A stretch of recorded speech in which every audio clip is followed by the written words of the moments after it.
أخويا في المكان الحلو ده يا بنات، أجمل مكان على وجه الأرض في الحرم النبوي.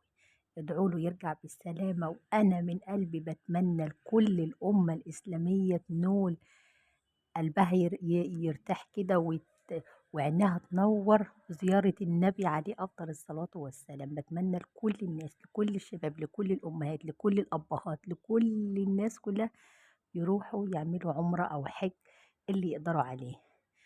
أنا باتمنى والله ده أحلى حاجة، أحلى هدية تيجي لنا من عند ربنا، أحلى حاجة إحنا نقدر نعملها، أحلى حاجة. يعني أنتِ بتروحي كده بتغسلي كل ذنوبِك وبتمسحي كل ذنوبِك وبترجعي إيه زي الطفل الصغير تاني. أجمل مكان على وجه الأرض، أحلى مكان على وجه يعني ما تمسي على الرسول على الكعبة كده يعني إحساس حلو. أنا عن نفسي أحس بيه.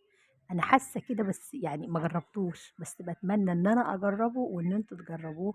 وادعوا لكل الناس إنك ترجع بالسلامة والدنيا تبقى حلوة كده، وربنا يبارك في كل الناس ويسعد كل الناس ويفرح كل الأمة الإسلامية باللي عايز يفرح بنجاحه، واللي عايز يفرح بشهادته، واللي عايز يفرح بالعمرة، واللي عايز يفرح بالحج، واللي عايز يفرح بفرح، ويفرح الأمة الإسلامية كلها جميعا جميعا جميعا.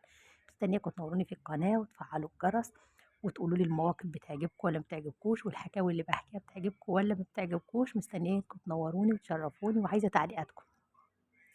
انا ما بزعلش من النقد، قولوا لي الحلوه القناه ولا مش حلوه. مستنيه تعليقاتكم، مستنياكم تنوروني.